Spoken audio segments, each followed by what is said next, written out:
Good morning students, welcome back to our channel We Are Genius. और मेरा नाम है शिवम तिवारी, जहाँ पर मैं आपको आज यहाँ पर गाइड करने वाला हूँ कि हमारे जो बोर्ड के एग्ज़ाम चल रहे हैं। बेटा मैं देख रहा था कि हमारे बोर्ड के एग्ज़ाम नज़दीक हैं और 12th के चालू हो चुके हैं और 10th के जिनके कुछ एडिशनल सब्जेक्ट्स हैं उनके भी चालू हैं।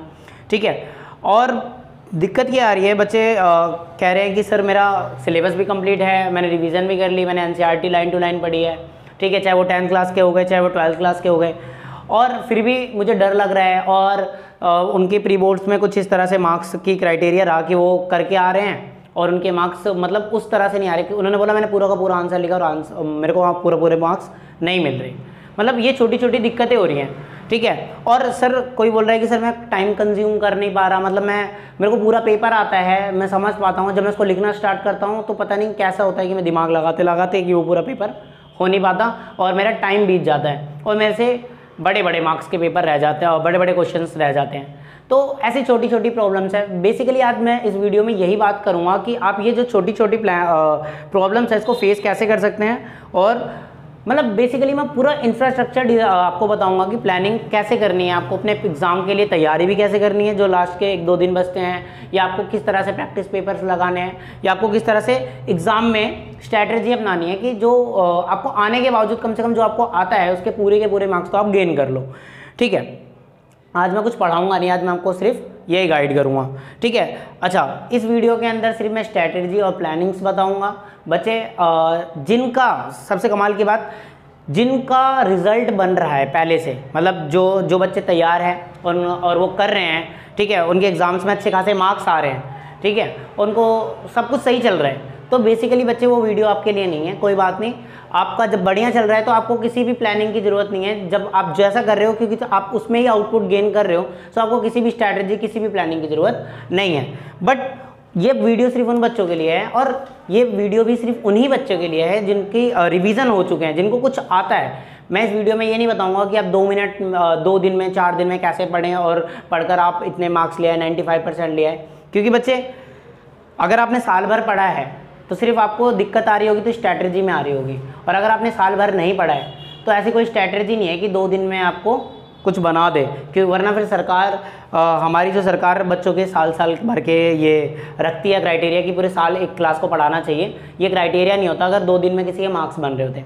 ठीक है, खैर सबसे पहले मैं आज आपको बात करूँ, यहाँ पे मैंने 10th क्लास के साइंस का एक पैटर्न ले रखा है कि उनका एग्जाम में कितने क्वेश्चन आएंगे उनको, पर ये वैसे सैम्पल पेपर में भी मिल जाता है आजकल। ठीक है, मैं इसमें भी थोड़ा सा मॉडिफिकेशन करूँगा, जैसे कि देखो सेक्शन ए है हमारा BCDE।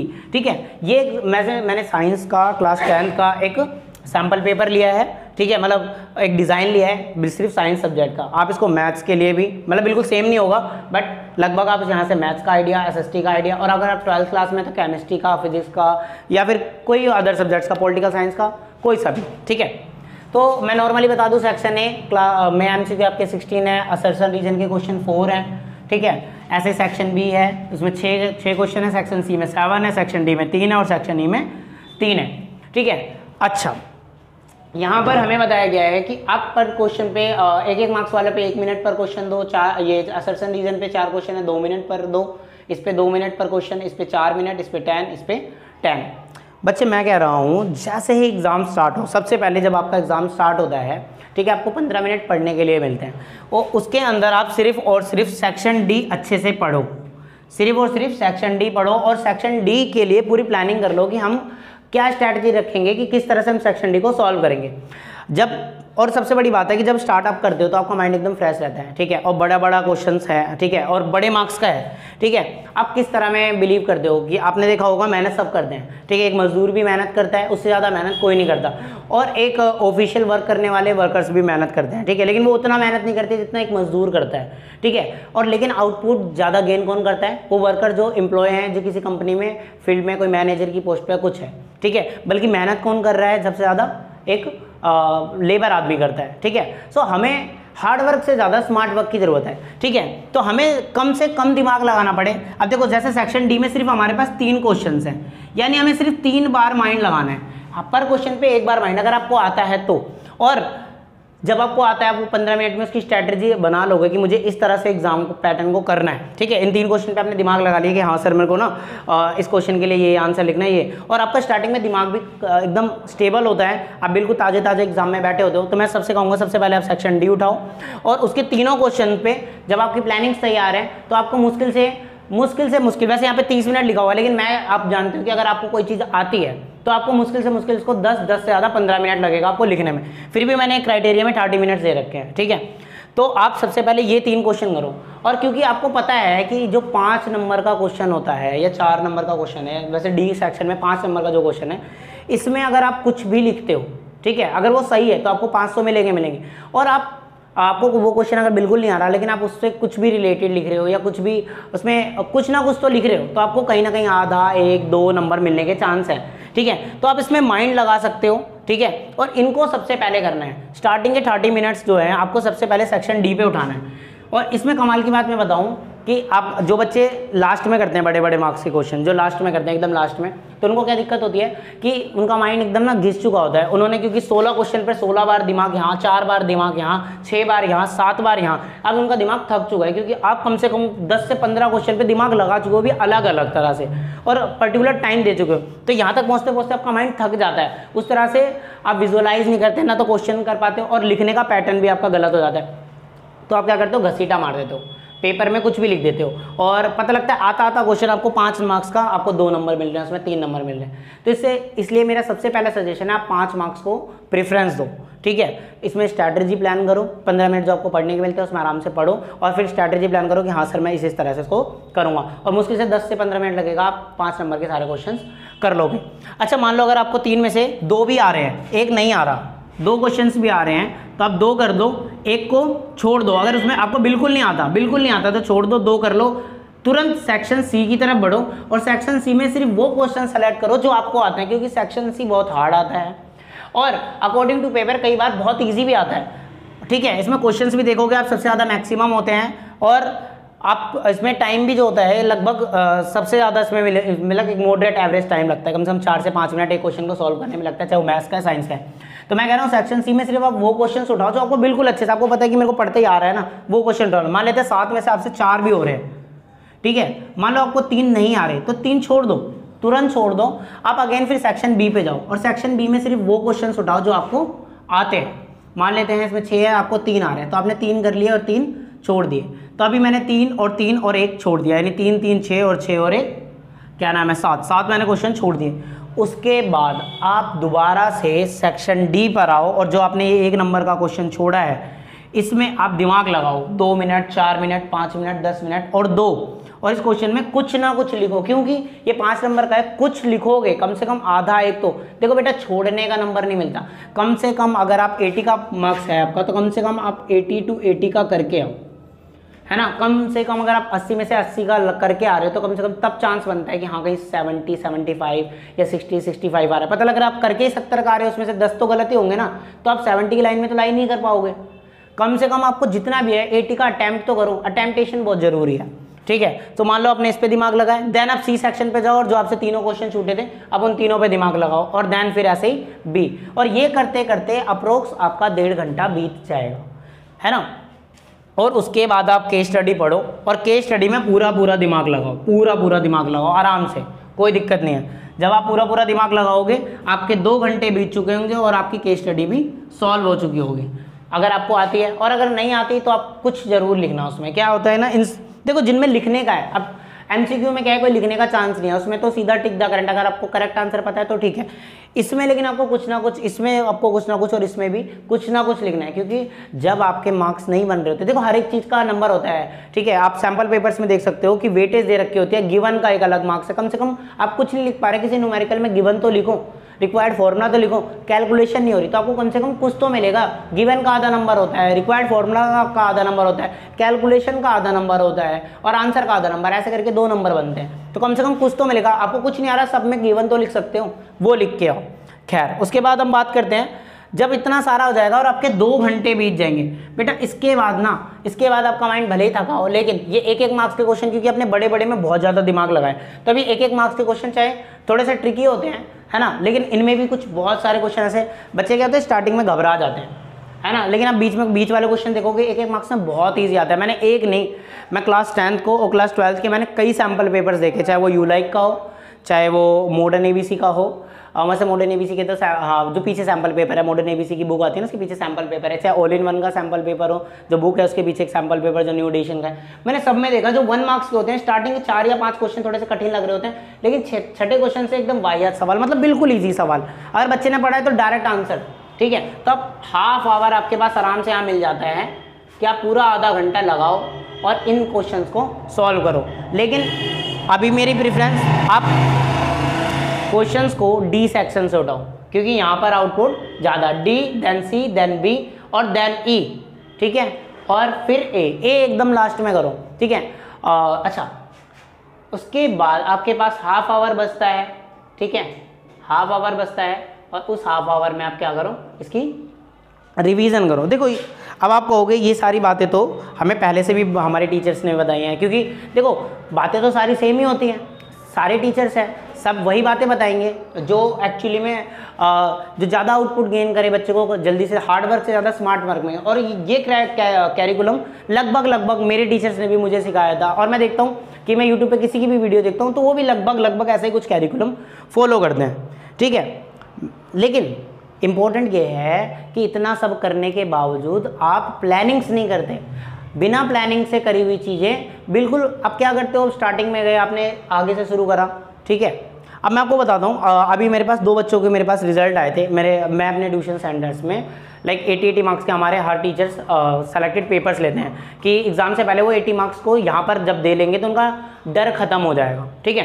तो बच्चे जब वो, मैंने उनमें से 2 बच्चे देखे, ठीक है, मैं देख रहा था कि एक बच्चा है उसने 1 घंटे के अंदर 7 से 8 क्वेश्चन कर लिए, 7 से 8 क्वेश्चन कर लिए, और उसके बाद उसके अंदर मतलब अलग ही, क्योंकि उसने 7 से 8 बार अलग अलग दिमाग लगाया और उससे 7-8 क्वेश्चन कर लिए। अब वो थोड़ा सा ना कॉन्फिडेंस बढ़ गया उसका, वो चारों तरफ देख रहा है आराम से कि हाँ भाई किसने कितना करा, किसने कितना नहीं करा। और नॉर्मली मैंने देखा एक हमारा बच्चा था जो हमारे कैरिकुलम्स में फॉलो कर रहा था जिस तरह से मैंने बोला था, ठीक है, तो उसके सिर्फ 2 ही क्वेश्चन हुए, है ना, और लगभग वो तीसरा कर रहा था, हाफ में था, ठीक है। अब हुआ ये कि जो 7 से 8 वाला कर रहा था ना, आखिरी में आते आते उसने 7 से 8 क्वेश्चन करे, उसने ए मार्क्स के करे, और वो जो बच्चा था जिसने 3 ही करे उसने वो ये करे थे 5 मार्क्स के। तो यानी 1 घंटे में उस बच्चे के सिर्फ 7 मार्क्स बन रहे हैं, बल्कि उस बच्चे के 3 बार दिमाग लगाने से 15 मार्क्स बन रहे हैं। उसने सिर्फ 3 बार दिमाग लगाया, पैटर्न समझा और डी सेक्शन को सॉल्व करा तो उसके 15 बने। उसने 7 बार दिमाग लगाया और उसके बाद उसको कॉन्फिडेंस अलग है, लेकिन उसके क्वेश्चन कितने हुए, उसके मार्क्स कितने आए, सिर्फ और सिर्फ 7 मार्क्स आए। ऐसा बच्चे इस तरह से पैटर्न अगर फॉलो कर रहे हैं तो स्टार्टिंग में उनका दिमाग थक जा रहा है, डी सेक्शन तक वो उस तरह से नहीं कर पा रहे। तो ये तो मेरी बात हुई एक कि आप डी सेक्शन को प्रेफरेंस क्यों दे रहे हो, मैं बार बार इसीलिए बोल रहा हूँ। एक तो बात ये है।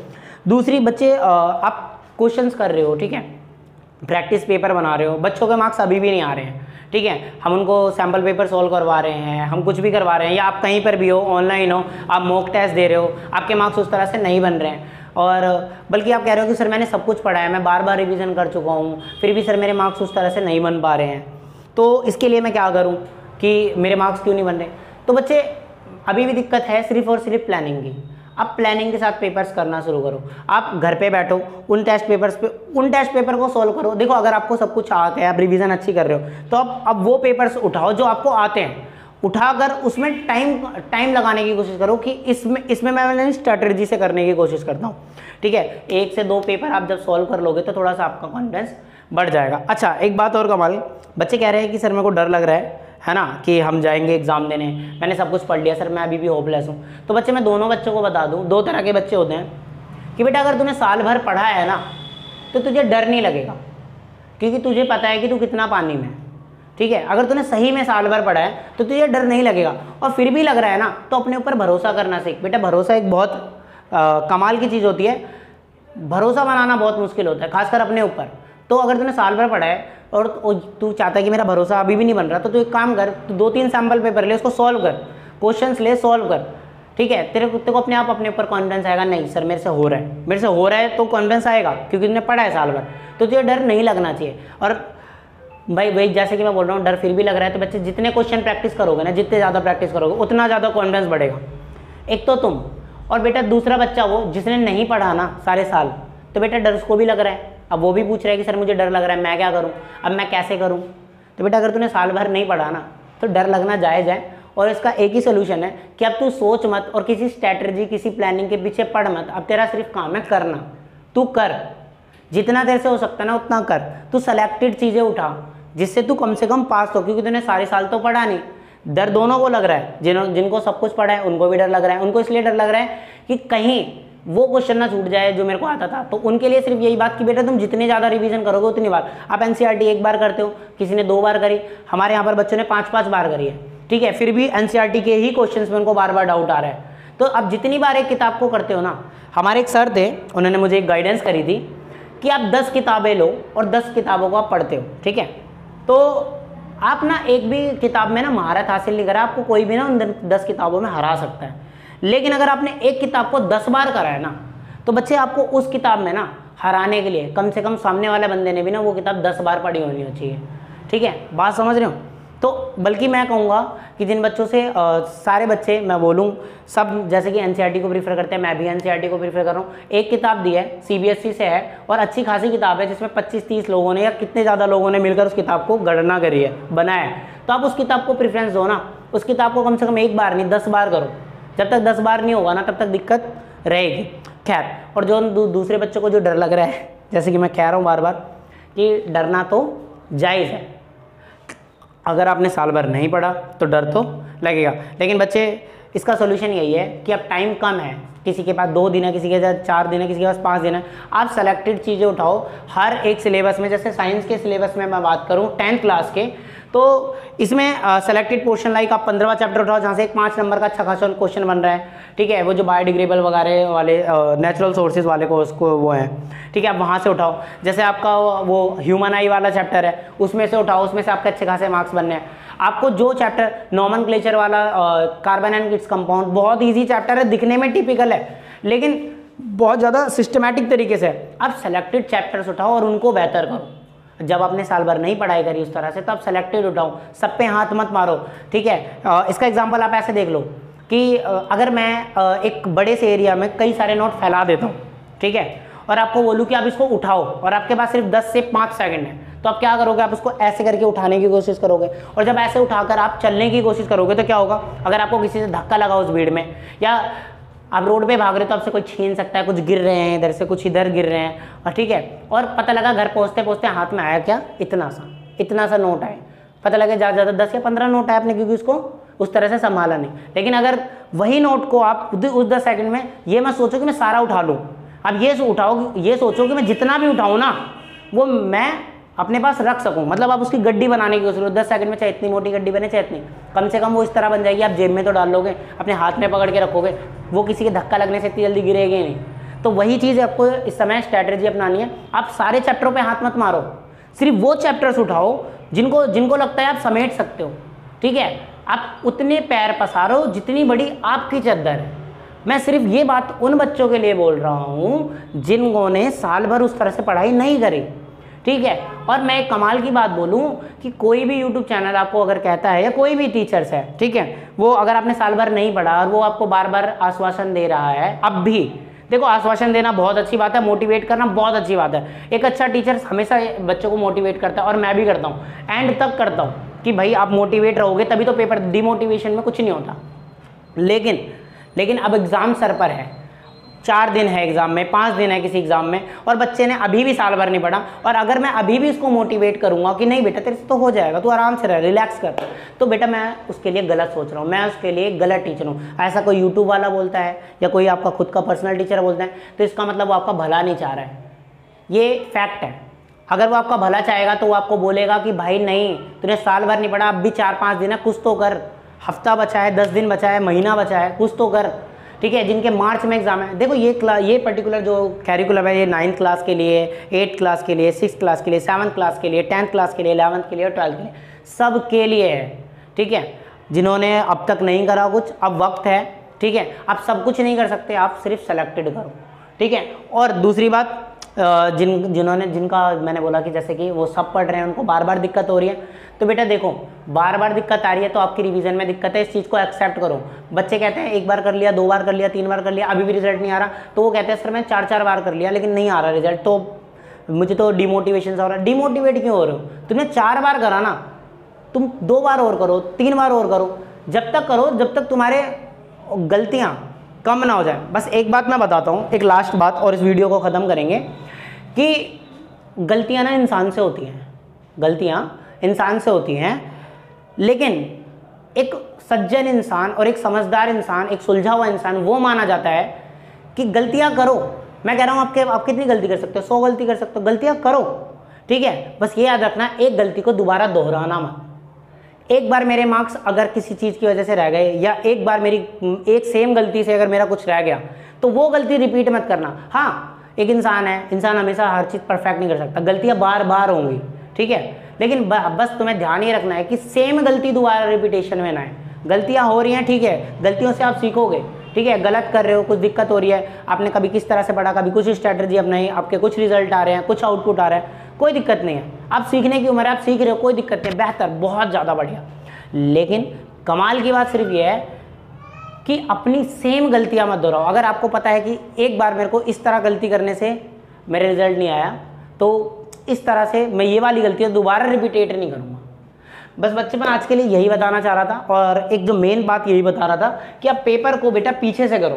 पीछे के पेपर्स बहुत ज़्यादा मैंने देखा, बहुत ज़्यादा आसान आते हैं। मैं फिजिक्स के 12th क्लास के पेपर की बात कर लूँ तो मैंने या 11th की बात कर लूँ, 11th में बर्नौली आ रही है 3 नंबर में, और डी सेक्शन में बर्नौलीज़ थ्योरम आ रही है, या स्टोक्स आ रहा है, पास्कल आ रहा है, और वेव्स आ रही हैं, ठीक है। और वो क्या नाम है, ग्रेविटेशन वाले चैप्टर्स के जो ड्यू टू अर्थ ग्रेविटी है, due to above the gravity, ऐसे क्वेश्चंस आ रहे हैं। मतलब बड़े बड़े क्वेश्चन जो सेलेक्टेड हैं, जो आपके टीचर्स बताने, जैसे 12th क्लास में ट्रांसफॉर्मर है, एसी जनरेटर है, एलसीआर सर्किट है, ठीक है, जो आपके सिलेबस में है बड़े बड़े, वो यहीं तो आएंगे, ठीक है, आपको पता भी है वो आने वाले हैं, और आप उसको लर्न भी कर रहे हो। तो स्टार्टिंग में डी सेक्शन उठाओ ना, ईजी भी होता है, ज़्यादा है, और प्लानिंग से लिखते हो। जब स्टार्टिंग में जब आपका टीचर चेक कर रहा होता है तो आपको देखता है कि हाँ डी सेक्शन लिखा है बच्चे ने और सारा सही लिखा है, तो वो नंबर नहीं काटता, उसका माइंड अच्छा हो जाता है। आपने स्टार्टिंग में एमसीक्यू कर रखे हैं, पता लग रहा है स्टार्टिंग से 4-5 गलत है ना, तो ये दिक्कत वाली बात है। आप, मेरा प्रेफरेंस ये रहेगा डी सेक्शन से।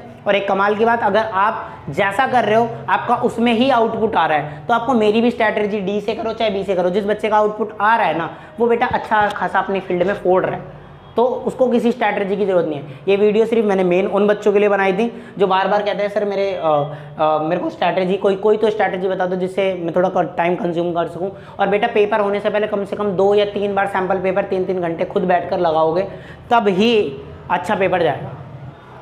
और कोई भी एग्ज़ाम 3 घंटे का नहीं होता, ये बात ध्यान रख लो।